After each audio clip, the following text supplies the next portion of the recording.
What's up, Ambush? When I'm not playing Mario Kart 8 Deluxe, I like to play some Super Smash Bros. Melee. But I could certainly use a break from Melee, so let's check out the new content in the Booster Course Pass.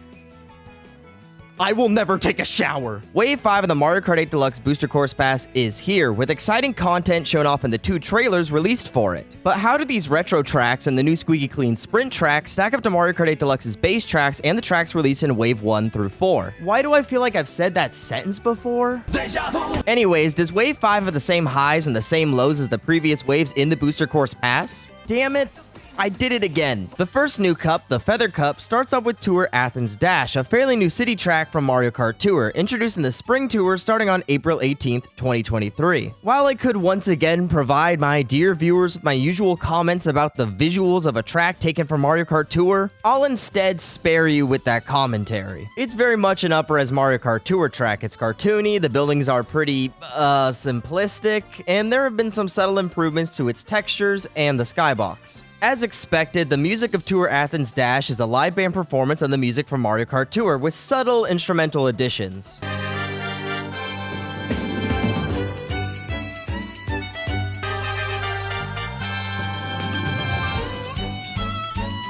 The music makes me feel like I'm on an Indiana Jones globetrotting adventure. It belongs in a Mario Kart game. Tour.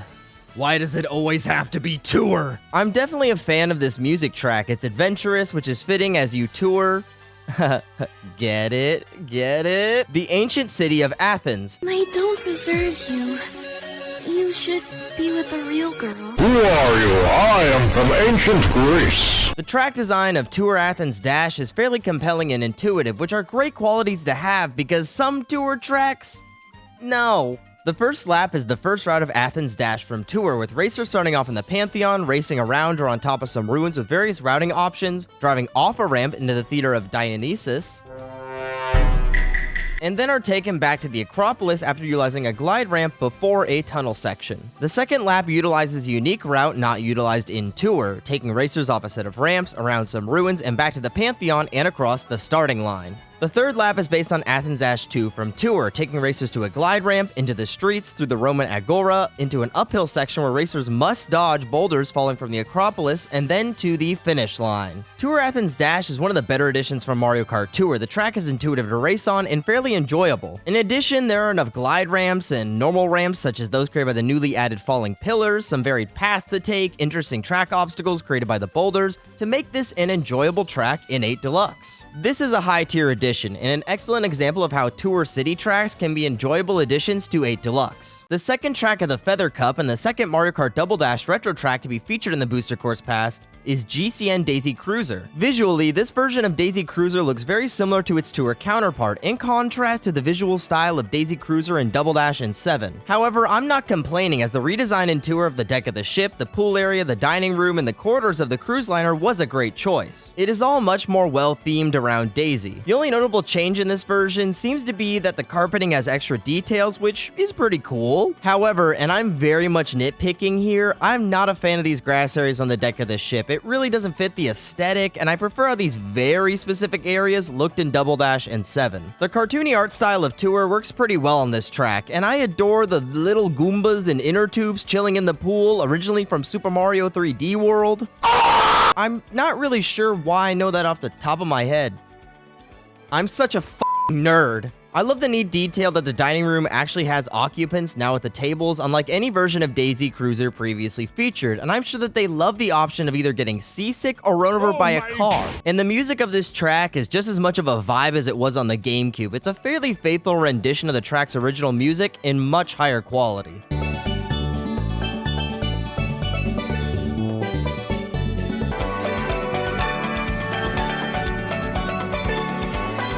The track design of GCN Daisy Cruiser hasn't seen any noticeable changes from its iteration in Mario Kart 7, which allowed racers to drive through the pool, change the alternative path via the cargo hold into an underwater section with giant clams, and remove the cannon section from one of the ship's funnels into an upward slanted portion of track with dash panels and a trick section. This track's design is just as great as it's always been, with enjoyable turns to drift around, creative alternate paths, and fun gimmicks, most notably the iconic dining room with sliding tables to dodge and weave around.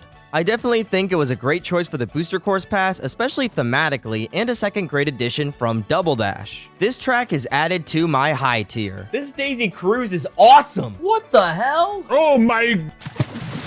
This brings us to the third track of the Feather Cup, a track I was not expecting at all to appear in the Booster Course Pass, even with its debut in Mario Kart Tour on June 27th, 2023. The inclusion of Tour's many city tracks in the Booster Course Pass led me to believe that any track based on a city, fictionally in the Mario universe, was not likely to appear in the Booster Course Pass. But I'm pretty happy to be wrong, as Moonview Highway is a pretty good track from Mario Kart Wii, in my opinion. Visually, this iteration of Moonview Highway shares much of its visual identity with, get this, Mario Kart Tour, the hit mobile game from 2019? Interesting and concerning.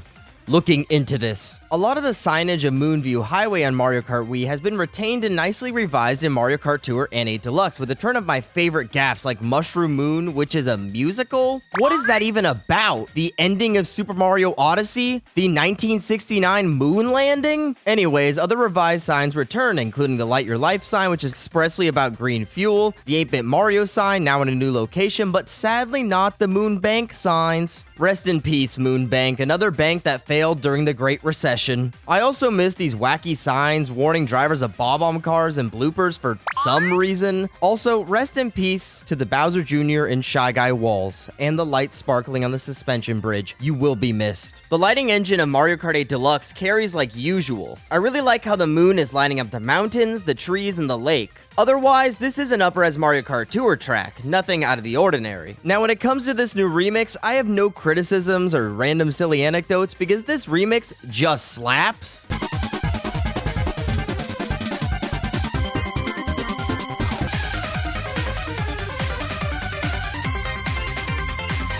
This is the Moonview Highway theme, even more intensely infused with Eurobeat. It's a natural evolution of the original theme, and its chaotic energy and busy sound is perfect for a chaotic highway. And when you enter the city, the music actually changes. It really harkens back to the original theme and allows the background instruments to really shine. It is such a cool, neat transition. Speaking of a chaotic highway, this track design suits that theme decently well, with tons of traffic to avoid, including bob-omb cars, as you try and navigate winding turns on the mountainside and speed through the city and a tunnel on dash panels. While Moonview Highway has always had some questionable decisions with its track design, with a challenging section of winding road followed by a much easier, simplistic track of road, I still find it to be a really good track that is ultimately fun to play. The quote-unquote shortcut on the right side of the mountain is just as useless and odd as it always was, but this new ramp near the left side of the starting line is actually useful. So thanks, Nintendo. With many of Wii's best tracks already being featured in Mario Kart 8 Deluxe, Moonview Highway is a great choice from Wii, especially since Nintendo does not recognize the existence of Toad's Factory. I guess the Toads are on strike because canonically we do know that Toad unions exist. But when it comes to this track, I consider it a high-tier addition to Mario Kart 8 Deluxe. It is ultimately a fun and enjoyable track to play on with a great aesthetic.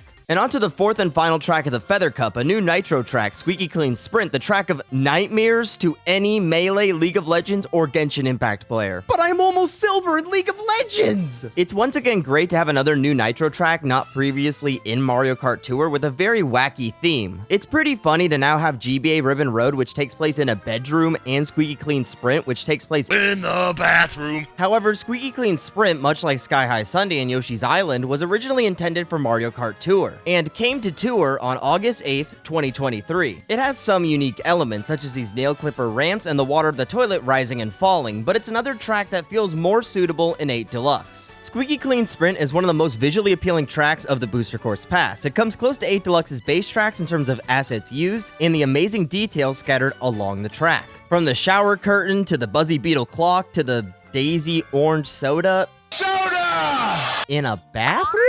To the Mario item-themed bars of soap, to the mushroom mirror, the Yoshi egg soap container, and the Super Mario Bros. 1-1 backsplash, this track has a bathtub full of amazing visual details and Easter eggs. And the music, it's so jazzy, it feels like a 70s sitcom or a game show, or even a 70s cleaning supplies commercial. Point is, it's a lovely jazzy music track, and it's very oddly fitting for this bathroom theme.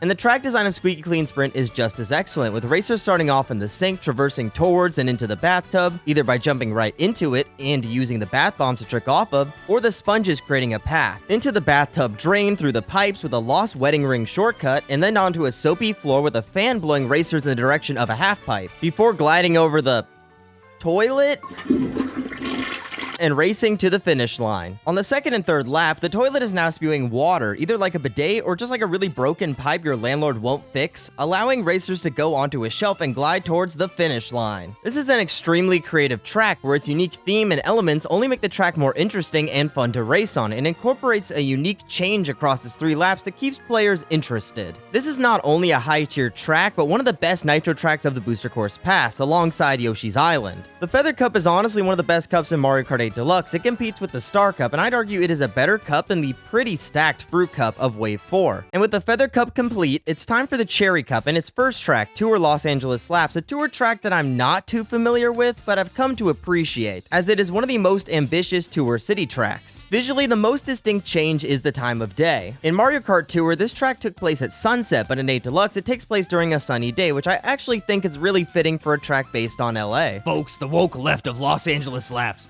is trying to get you to use that evil, light your life green fuel.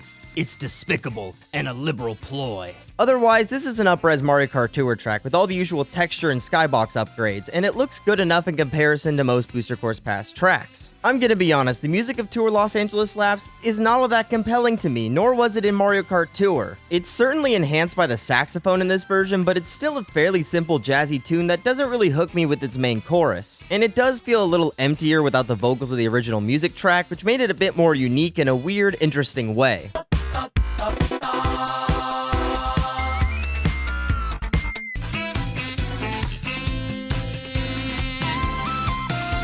Overall, it's perfectly decent. When it comes to the track design, the track begins at the OG Los Angeles Laps starting line before continuing normally along the first variant until the intersection, when the route changes to Los Angeles Laps 3, turning right and passing underneath another lap gate under the bridge. The route of Los Angeles Laps 3 is used for the second lap, except near the end, where instead of turning left, racers continue straight before turning left into the Inglewood oil field, passing under another gate into the third lap. Racers then make their way to the 4-way central intersection before turning right and returning to the finish line at the Santa Monica Pier. There are tons of locations from Los Angeles on this track that I've been to and am familiar with, from Venice Beach to LA City Hall to the LA Convention Center to Dodger Stadium, the Giants, to the Griffith Observatory, and so many more iconic locations. And this track's layout is pretty enjoyable and intuitive. I rarely find myself getting confused, and its locations offer interesting obstacles, glide ramps, and turns to drift around, so I consider this another high-tier track. The second track of the Cherry Cup is GBA Sunset Wilds, once again showing the continuing trend of each wave of the Booster Course Pass, featuring a track from Mario Kart Super Circuit. Tracks from Mario Kart Super Circuit are fairly simplistic, but some of its best tracks have fairly fantastic theming, with Sunset Wilds being no exception. Visually, this track has received significant upgrades to its textures, from the sand to the mud to the rocks. The campfire on the ledge emitting smoke and the stitching on the cloth Mario Kart banner are neat touches, alongside the excellent lighting and reflections used on this iteration of the track. This much more realistic skybox is excellent, but the time of day gimmick is not present here, which is a really disappointing decision. In Super Circuit and Tour, the sky would change from evening to night with each lap, and its absence takes away from this track's unique theme. However, the American West theme of this track is still just as awesome. It is so much more thematically interesting than the many similar lackluster desert courses based on Egypt in the Mario Kart series. I'd help with the mining and excavating, but I got lumbago. The new live arrangement for Sunset Wilds sounds fantastic and fits the Wild West theme of this track very well. The scoring is very reminiscent of a 1960s Western film, with its use of trumpets, violins, banjos, and other accompanying instruments, and that flute horn solo, that slaps.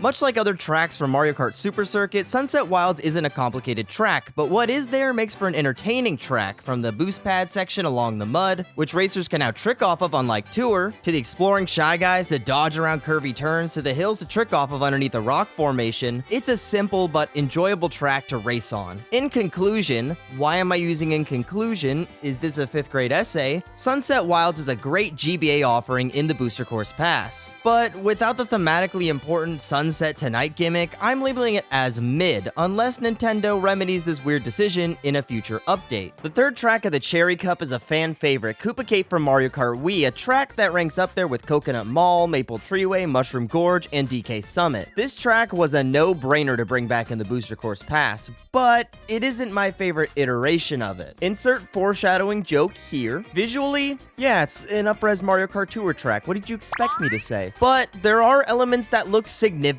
better, such as the flowing water in the brook and the skybox. One visual addition I do like is the snorkeling toads in the underwater section. They add a lot of character. But I do miss the Koopa sign that was present on the rock formation near the beginning of the track. It added a lot of character too. Overall, it's a good enough looking Booster Course Pass track, just not exactly how I'd want it to be remastered. The music of Koopa Cape has been provided the live band performance treatment as well, and is fairly faithful to the original tune in Mario Kart Wii.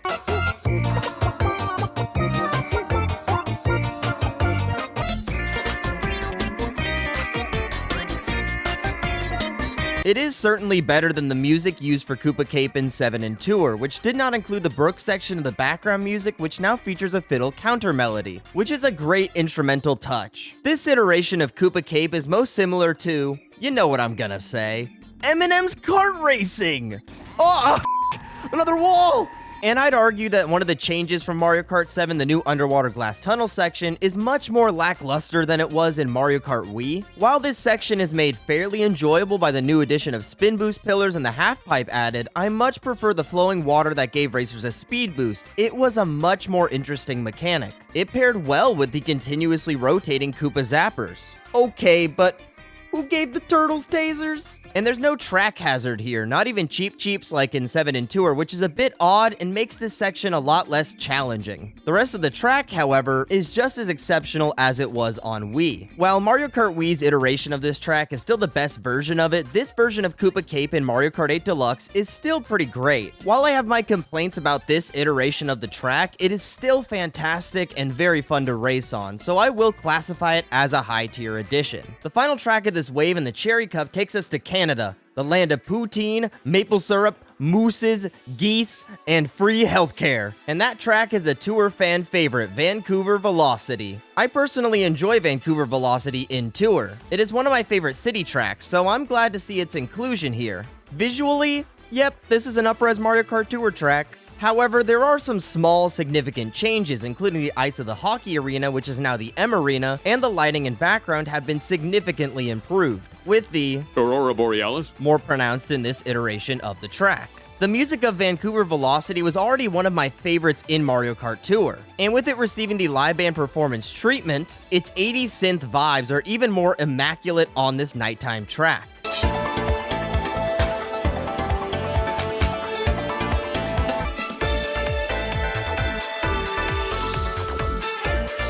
The first lap follows the route of Vancouver Velocity. The second is based on Vancouver Velocity 2R, while taking an unused exit from Rogers Arena at the end. And the final lap is based on the route of Vancouver Velocity 3. There are a few notable locations in Vancouver that racers will race on or near on this track, such as the Vancouver Convention Center, the Vancouver Olympic Cauldron, the Capilano Suspension Bridge, Stanley Park, Massey Tunnel, and Rogers Arena, alongside other notable locations. Additionally, the Capilano Suspension Bridge is now an anti-gravity section, the first Tour city track to feature this mechanic, and it works exceptionally well on this drifting section. Tour Vancouver Velocity is a fairly straightforward track without a substantial use of arrows to direct players, and a fairly simple and enjoyable layout with plenty of sections to keep players interested, and that makes the track more intuitive and ultimately a joy to play. I consider this another high-tier addition, and another example of how Tour city tracks can be enjoyable additions unlike certain other tracks. But much like Wave 3 and 4, that's not all we have this wave. There is bonus content, and this bonus content is 3 returning characters, a massive step up from the previous wave. The first returning character is Petey Piranha from Mario Kart Double Dash, making his return to the series for the first time in 20 years. If you don't count Tour. Petey Piranha is one of those weird, wacky characters that's just so unique that bringing him back just makes sense. The sheer variety of Mario Kart's roster, there are that many Koopalings, is what makes it shine. There are how many versions of Mario? Also, if Piranha Plant Cove or Piranha Plant Pipeline is added to Mario Kart 8 Deluxe in Wave 6, getting Petey Piranha so early was a bit of an odd choice. Except if the sole reason was to put him next to King Boo, his partner from Double Dash, on the character roster. Wiggler is one of those weird, wacky characters that you just gotta bring back. He's so weird, I bet he actually likes Burger King. To the Wiggler community, I'm sorry. I made a severe and prolonged lapse in my judgment by suggesting that. Do people use these in their apology videos now, or was that like a one-time thing using an instrument? Sorry! Wiggler is from Mario Kart 7, and yeah, could have been a worse choice. This is such a fun character. I love how angry he gets like a Wiggler in a 2D Mario game when he gets hit, and come on, look at this! While he wasn't my first choice to return, I still think he's a great addition. The character I'm most excited to now see added to Mario Kart 8 Deluxe is Kamek. Kamek is a great character to add, a staple of the Mario and Yoshi series, which also makes me ask why Kamek was not in the last wave, but I digress. Additionally, it's great to finally see Kamek make their debut in a console Mario Kart title as a famously cut character from Mario Kart 64 and from Mario Kart 8 on Wii U. It's frankly madness that this character wasn't in a previous Mario Kart title other than... There isn't a track that I don't enjoy playing in Wave 5. Certainly I have preferences, such as Moonview Highway, Koopa Cape, Daisy Cruiser, and Squeaky Clean Sprint. The other 4 tracks are also incredibly enjoyable to play. Squeaky Clean Sprint is a fantastic nitro track, and while these iterations of Koopa Cape and Sunset Wilds are not my favorite, I'm still happy to see them return. The Tour City tracks of this wave are some of the best in 8 Deluxe. They are intuitive to play, with interesting mechanics and routes, and they are Tour City tracks that I'm actually willing to choose. Additionally, the returning characters are all pretty great choices. Wave 5 has certainly been the best wave of the Booster Course Pass, and it may remain that way unless Wave 6 has just as quality track offerings and returning characters. Okay, but what if Nintendo brought back Honey Queen? What the fuck?